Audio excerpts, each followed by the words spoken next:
రాష్ట్రంలో ఉన్నటువంటి కార్యకర్తల్ని అందరినీ కూడా పిలిచి పండగ వాతావరణంలో ఒక కేంద్రీకృతం చేసుకుంటూ కార్యక్రమం చేయడం ఆనవాయితీగా వస్తుంది. కానీ మొట్టమొదటిసారి దేశంలో ఉన్నటువంటి పరిస్థితుల్ని మనం అన్ని రకాలుగా సాకారం చేసే విధంగా పార్టీ తీసుకున్నటువంటి ఒక నిర్ణయంతో ఒక కార్యక్రమం ఇక్కడ చేస్తూ ఈరోజు మహానాడు కార్యక్రమాన్ని జిల్లాకి, గ్రామాలకి, ఇంటింటికి కూడా తీసుకొని వెళ్ళే ఒక మహాప్రయత్నం విజయవంతం చేసినటువంటి ప్రతి ఒక్క కార్యకర్త సోదర సోదరీమణికి కూడా మరొక్కసారి హృదయపూర్వకమైనటువంటి ధన్యవాదాలు తెలియజేసుకుంటున్నాం. తెలుగుదేశం పార్టీ ఎప్పుడు ఏ కార్యక్రమం చేపట్టినా సరే దేశానికి ఆదర్శంగా ఉంటూ రాజకీయాల్లో కూడా ఒక కొత్త ఒరవడికి మనం సృష్టికర్తగా ఉంటున్నామనడానికి ఈరోజు జరుగుతున్నటువంటి వర్చువల్ మహానాడు మరొక ఉదాహరణ అనేది కూడా ఈ సందర్భంగా తెలియజేసుకుంటూ, తర్వాత మాట్లాడబోయే వ్యక్తిని వర్ణించాలనంటే ప్రజాక్షేత్రంలో నిప్పులా కరిగాడు, ఆటుపోట్లు ఎదురైనప్పుడు లక్షలాది అడుగులు వేస్తూ కోట్లాది గుండెల్లో తన స్థానాన్ని చెక్కుకున్నాడు.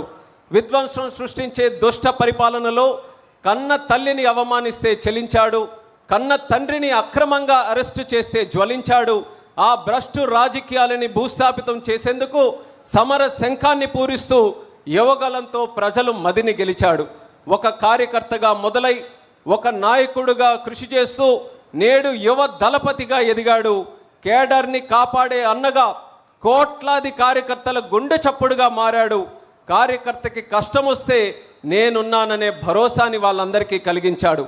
నిన్న ఆయన ఒక నమ్మకం, నేడు అతడే ఒక సైన్యం. తాతగారు, తండ్రి గారు వాళ్ళ వ్యక్తిత్వాన్ని, వాళ్ళ పోరాటాన్ని, వాళ్ళ సంకల్పాన్ని, వాళ్ళ ఆశయాన్ని కలబోసుకుని ఒక యువ శక్తిగా విజృంభించాడు. ఎక్కడ ఓడిపోతే అక్కడే 90,000కు పైగా మెజారిటీతో గెలిచి చూపించాడు ఆయనే. అది ఆయన తాలూకా కెపాసిటీ. ఎక్కడ తండ్రికి అవమానం జరిగిందో అదే చోట పట్టాభిషేకం జరిగేలా చేశాడు. అది ఆయన క్యాలిబర్. లక్షల కోట్ల రూపాయలు పెట్టుబడులు రాష్ట్రానికి తెప్పించి తనని నమ్ముకున్నటువంటి యువతకి శాశ్వత ఉపాధి కల్పిస్తున్నాడు. అది ఆయన కేపబిలిటీ. విద్యా వ్యవస్థలో సంస్కరణలు తీసుకొని వచ్చి పిల్లల భవిష్యత్తుకి ఒక బలమైనటువంటి పునాది వేస్తున్నాడు. అది ఆయన కన్విక్షన్. తల్లిని అవమానించినా కక్ష కల్మషం లేకుండా ప్రతి ఆడపడుచుని కూడా గౌరవిస్తున్నాడు. అది ఆయన క్యారెక్టర్. తన నాయకత్వ లక్షణాలతో నేడు ప్రధానమంత్రి కూడా ఆయన నాయకునిగా ఈరోజు ఎదిగే విధంగా ఆయన్ని మెచ్చుకున్నాడు. ఇది ఆయన క్రెడిబిలిటీ. ఆ బ్లడ్ లైన్కి వేరే క్వాలిఫికేషన్ అక్కర్లేదు. పోరాటమే ఆయన సర్టిఫికేట్, ప్రజా సేవే ఆయన బయోడేటా. మీ అందరి కరతాల ధ్వనుల మధ్య స్వాదర స్వాగతం పలుకుతున్నాను. నిరంతర కార్య సాధకుడు, యువగలం రథసారథి, భవిష్యత్తు వారధి, తెలుగుదేశం పార్టీ జాతీయ వర్కింగ్ ప్రెసిడెంట్, నా అన్న, మన అన్న, the one and only Nara Lokesh అన్న గారికి సాదర స్వాగతం పలుకుతున్నాను.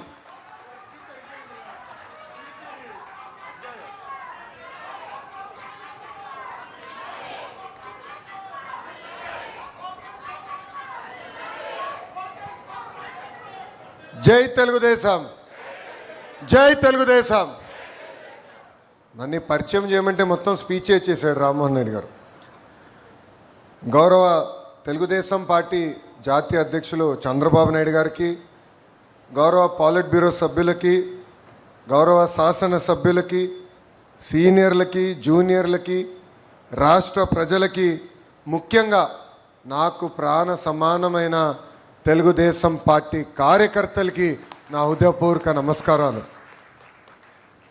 ఆఫ్లైన్ అయినా ఆన్లైన్ అయినా హైబ్రిడ్ అయినా మహానాడు ఎప్పుడూ ఒక మాస్ జాతర లాంటిది.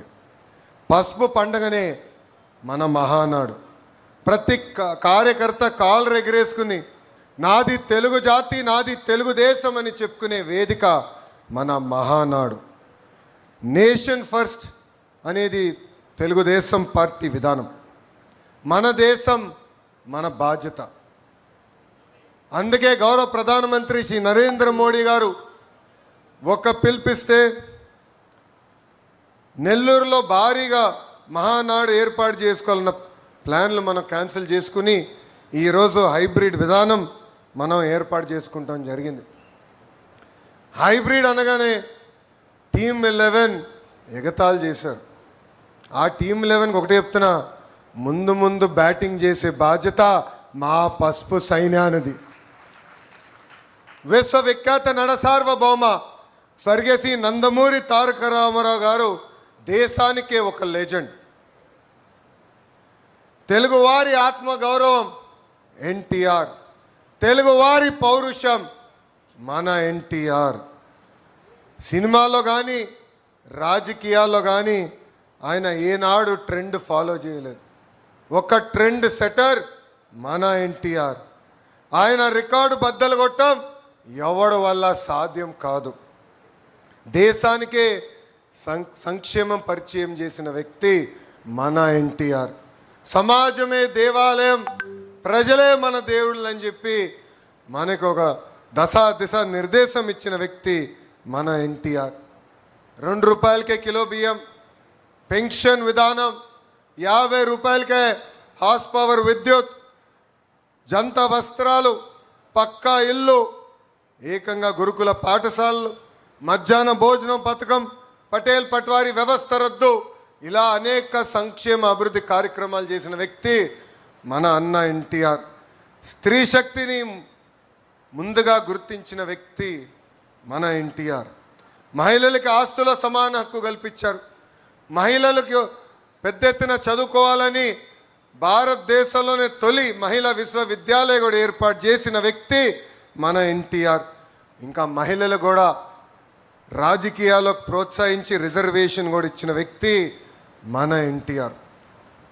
ప్రపంచంలో ఎక్కడికి వెళ్ళినా 3 అక్షరాల పేరు చెప్తే తెలుగు జాతి ఆనందపడుతుంది, తెలుగు జాతికి గుర్తింపు వచ్చింది. ఆ 3 అక్షరాలు ఏంటి? సిబిఎన్. ఆ 3 అక్షరాలు ఏంటి? గట్టిగా చెప్పాలి, సిబిఎన్. ఎందుకు చెప్తున్నానంటే చాలామంది కుర్రోలు ఇక్కడ కూర్చున్నాం, వేదికమైన అనేక మంది యంగ్స్టర్స్ ఉన్నారు. పొద్దున్న లేచి దగ్గర నుంచి ఆయనతో పోటీ పడాలన్న ఒక తాపత్రయం మనలో ఉంది. కానీ ఒక విషయం మర్చిపోతున్నాం, 25 సంవత్సరాల కుర్రోలు 3 ఉన్నారు ఆయన లోపల. ఇప్పటికీ ఆ స్పీడు మేము అందుకోలేకపోతున్నాం. ఇప్పటికీ ఆయన స్పీడు జెట్ స్పీడ్. గతంలో కియా తీసుకొస్తే ఇప్పుడు ఫైటర్ జెట్స్ తీసుకొచ్చిన వ్యక్తి. అప్పుడు ఐటీ అంటే ఇప్పుడు ఏఐ, అప్పుడు హైటెక్ సిటీ అంటే ఇప్పుడు క్వాంటమ్ వ్యాలీ, అప్పుడు సైబరాబాద్ అంటే ఇప్పుడు అమరావతి రూపశిల్పి మన నాయకుడు సిబిఎన్. భవిష్యత్తును ఎప్పుడు ముందుగా చూసే విజనరీ మన నాయకుడు సిబిఎన్. స్త్రీ శక్తిని మహాశక్తిగా గుర్తించిన వ్యక్తి మన సిబిఎన్. మహిళలకు విద్యా ఉపాధి అవకాశంలో 33% రిజర్వేషన్ అందించిన వ్యక్తి మన సిబిఎన్. డ్వాక్రా సంఘాల ద్వారా మహిళలకి ఆర్థిక స్వాతంత్రం కూడా కల్పించిన వ్యక్తి మన సిబిఎన్. తన తల్లి పడిన కష్టాలు గుర్తించి మహిళలు కష్టాలు పడకూడదని దీపం పథకం ద్వారా ఉచితంగా గ్యాస్ కనెక్షన్ కూడా అందించిన వ్యక్తి మన సిబిఎన్. మహిళల్ని బస్ కండక్టర్లుగా, బస్సు డ్రైవర్లుగా కూడా నియమించిన వ్యక్తి మన సిబిఎన్. దేశంలోనే తొలి స్పీకర్గా ప్రతిమా భారతి గారిని కూడా నియమించిన గొప్ప వ్యక్తి మన సిబిఎన్. ఎవడైనా మహిళల జోలికి వస్తే తోలు తీస్తానని చెప్పిన వ్యక్తి కూడా మన సిబిఎన్. ఈ మధ్యన చూస్తున్నాం మహిళల జోలికి వెళ్తే ఏమవుతుందని. అర్థమైందా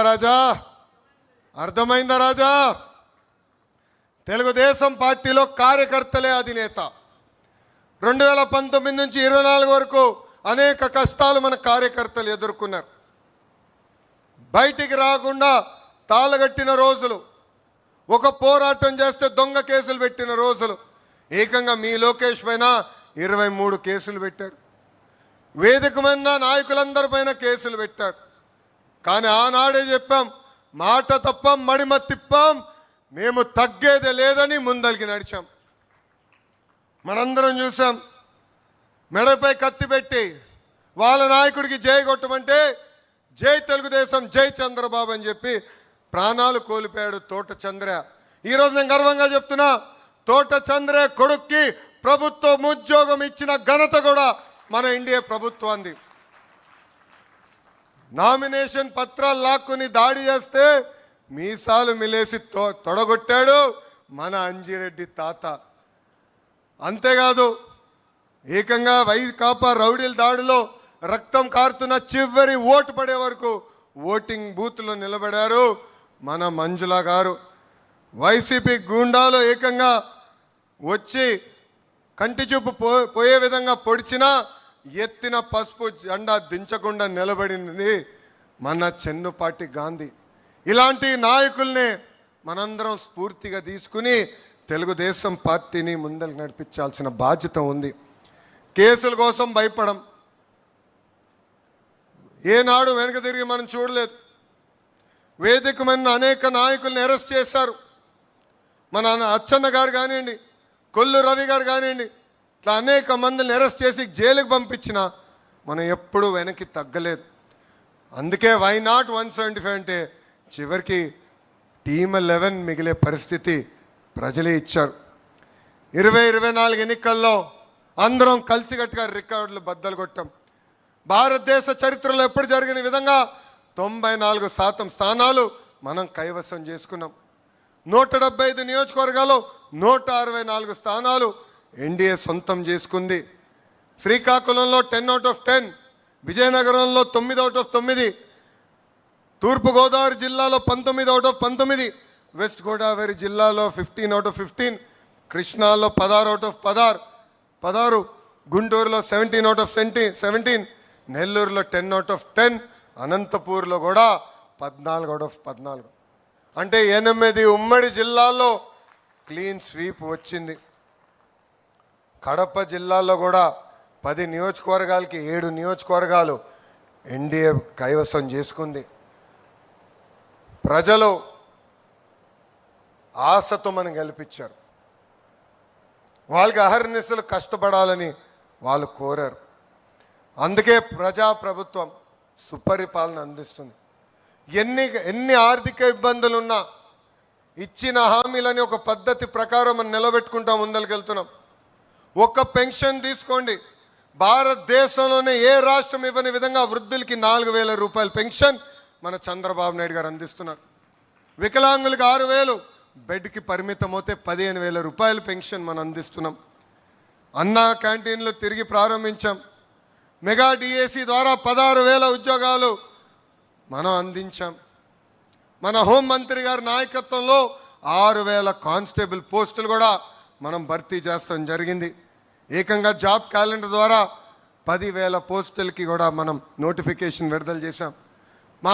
మా చేనేత సోదరులకి అండగా నిలబడడానికి హ్యాండ్లూమ్ ఉంటే 200 యూనిట్లు, ఇంట్లో పవర్ లూమ్ ఉంటే 500 యూనిట్లు ఉచిత కరెంటు కూడా మన ప్రభుత్వం అమలు చేసింది. మత్స్యకారుల సేవలో కూడా అన్నదాత సుఖీభవ, స్త్రీ శక్తి కింద ఉచిత బస్, దీపం పథకం లాంటి అనేక సంక్షేమ కార్యక్రమాలు మనం అమలు చేస్తున్నాం.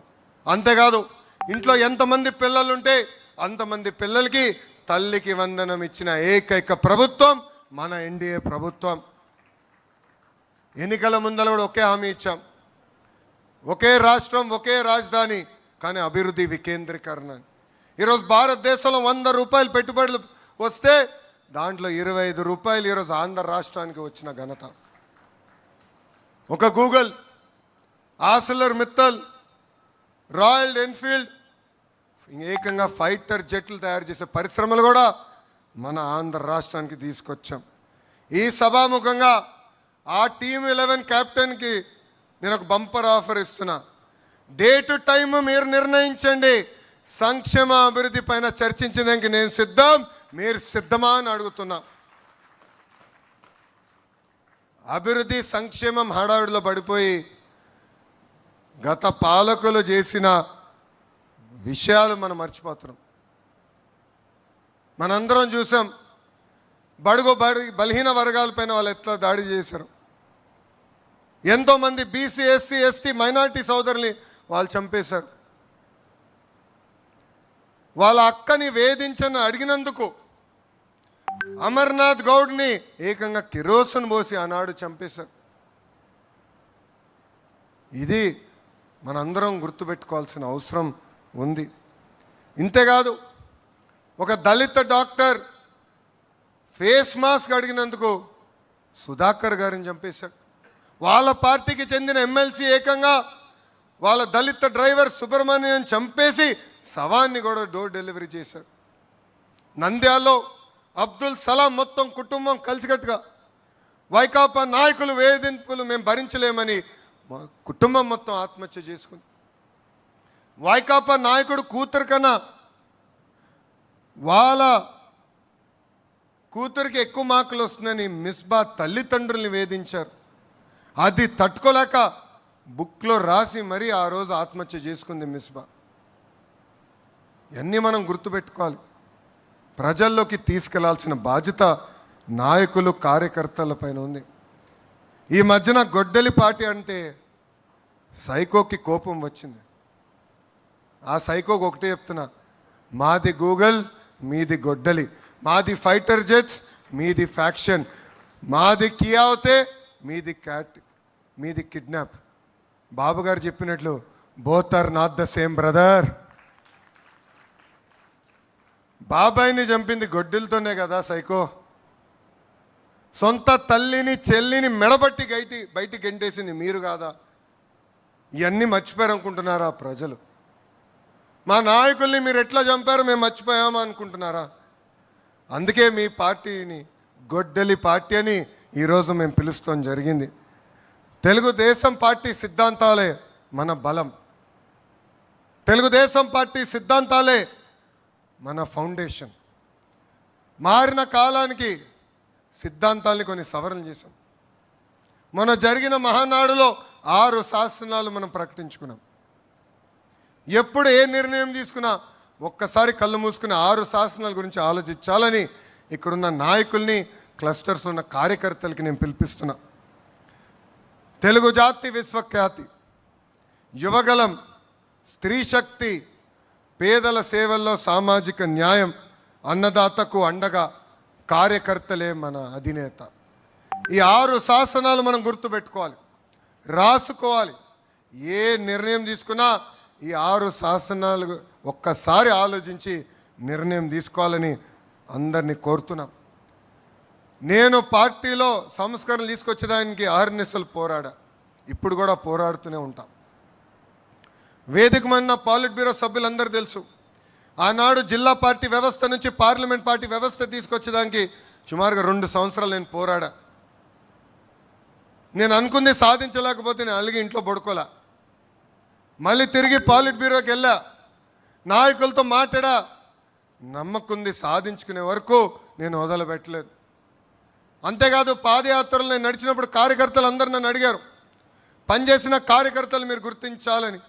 అందుకే టెక్నాలజీతో జోడించి మై టీడీపీ యాప్ తీసుకొస్తే చాలామంది నన్ను అడిగారు, మై టీడీపీ యాప్ అవసరమా అని. కానీ ఈరోజు చూడండి, గ్రామ స్థాయిలో ఏ కార్యక్రమం జరిగినా ఎవరు పనిచేశారో ఎవరు పనిచేయలేకపోయారో పార్టీకి నేరుగా తెలుస్తుంది.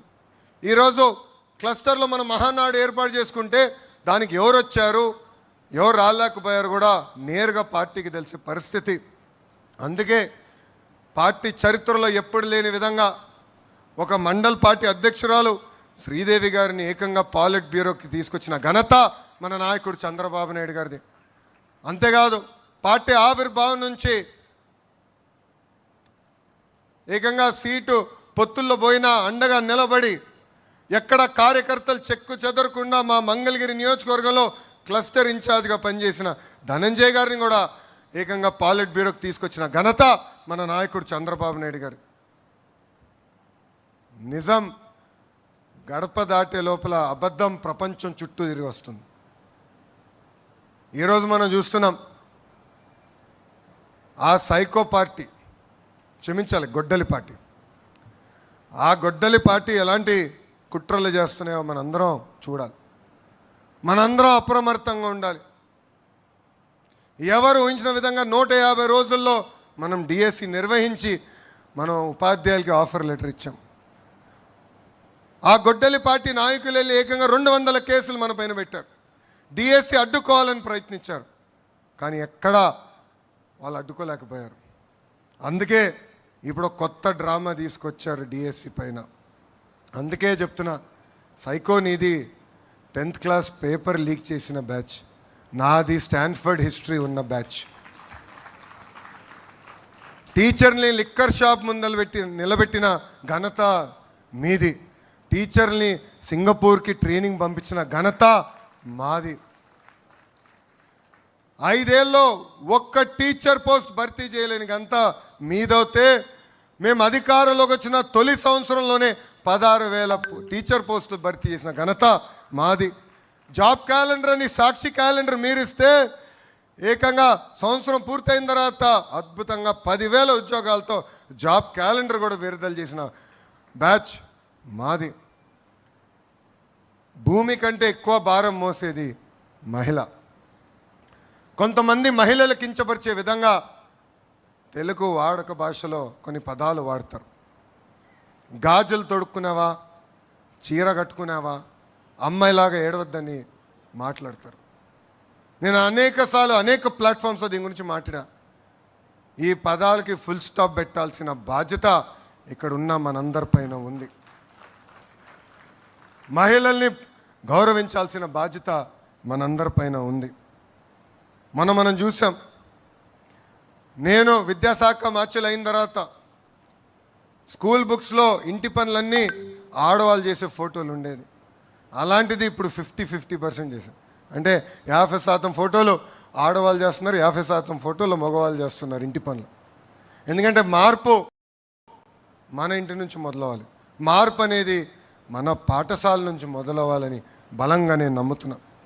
మన పార్లమెంట్లో మహిళా బిల్ కేంద్ర ప్రభుత్వం, ఎన్డీఏలో ఉన్న పార్టీలందరూ మద్దతు తెలిపి మహిళల కోసం రిజర్వేషన్ డీలిమిటేషన్ బిల్ మనం ప్రవేశపెట్టాం. మనం స్త్రీ శక్తిని నమ్ముకున్న వారం. ఆ బిల్కి సంపూర్ణ మద్దతు మనం తెలిపాం. కానీ ప్రతిపక్షంలో ఉన్న కాంగ్రెస్ పార్టీ, దాంతోపాటు ఉన్న కొంతమంది అలయన్స్ పార్ట్నర్స్ అందరూ ఆ బిల్లు ముందరికి వెళ్లకుండా చేశారు. అందుకే ఈ వేదికగా నేను ఒక ప్రతిపాదన చేస్తున్నా. రాబోయే రోజులు పార్లమెంట్లో బిల్ పాస్ అయినా అవ్వకపోయినా తెలుగుదేశం పార్టీ కనీసం 33% స్థానాలు మహిళలకి రిజర్వ్ చేయాలని నేను ఈ సభాముఖంగా తీర్మానం చేస్తున్నా. అంటే కనీసం 33% సీట్లు మహిళలకు అందించాలని. I strongly believe that the next era of Indian politics belongs to women leadership. India took a historic step by bringing the Women's Reservation Bill. Our vision is clear. Women must not remain beneficiaries alone. Women must become decision makers. Unfortunately, in the recent parliament session, opposition parties rejected this bill. Many parties talk about women empowerment during elections and forget about them after elections. But Telugu Desam Party, since our inception, always believed in the power of women. We have always supported their aspirations and dreams. We stood by them and we believe that they have greater role to play in Indian political discourse. Therefore, I propose that we leave from the front. Today, from this sacred Mahanadu stage, I propose that in the 2029 elections, Telugu Desam Party should allocate 33% seats to women, not as a slogan, but as a commitment to the future of India. We want more women lawmakers. We want more women leaders. We want more women policy makers. And future of Telugu Desam Party will be led shoulder to shoulder by our women. This is our resolve. This is our responsibility. This is our commitment. ఇక్కడ చాలామంది మగవాళ్ళందరూ నవ్వుతున్నారు. మొన్న మీ అందరికీ భోజనం పెట్టాను. ఎందుకు పెట్టాను ఇప్పుడు అర్థం ఉంటుంది అందరికీ. మనం ఇక్కడి నుంచి గేరు మార్చాలి. 2 సంవత్సరాల హనీమూన్ పీరియడ్ అయింది. ప్రజల ఆశతో మనందరిని గెలిపించారు.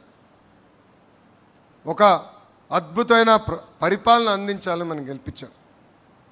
ఈరోజు ఎప్పుడు లేని విధంగా సుపరిపాలన మనం అందిస్తున్నాం. లా అండ్ ఆర్డర్ ప్రాబ్లమ్స్ లేకుండా మనం చూస్తున్నాం. ప్రతిపక్ష పార్టీకి చెందిన నాయకులు ధర్నా చేయాలంటే శాంతియుతంగా మీరు ధర్నాలు చేయొచ్చని కూడా వాళ్ళందరికీ పర్మిషన్ ఇస్తున్నాం. ఎక్కడ వాళ్ళని అడ్డుకోలేదు, ఎక్కడ వాళ్ళ గేటుకి మనం తాళగట్టట్లేదు. సుపరిపాలన అనేది మన ప్రభుత్వం ట్రేడ్ మార్క్. మనం ప్రతి ఎన్నికల్లో సైన్యంగా పనిచేయాలి. చిన్న ఎన్నికలైనా పెద్ద ఎన్నికలైనా మనం ఒకటే గుర్తుపెట్టుకోవాలి, ఇది మా తెలుగుదేశం, నా తెలుగుదేశం, నా బాధ్యత అని ప్రతి కార్యకర్త ఒక నినాదంతో వెళ్ళాలి. మనం ఒక పెద్ద కుటుంబం, చిన్న చిన్న సమస్యలు ఉండొచ్చు, 4 గోడల మధ్యన కూర్చుని మన సమస్యలు మనం పరిష్కరించుకోవాలి. నేను ఇప్పుడే చెప్పా, నమ్ముకున్న సిద్ధాంతం కోసం నేను కూడా పార్టీలో పోరాడా, ఇప్పుడు పోరాడుతూనే ఉన్నా. కానీ ఏనాడు బయటకు వచ్చి మాట్లాడు, నిర్ణయం తీసుకున్నది ఒకటే ఉంటుంది నా దగ్గర, జై తెలుగుదేశం, జై చంద్రబాబు అని. ఈ నినాదానికి ప్రతి కార్యకర్త కట్టుబడి ఉండాలని నేను కోరుతున్నా.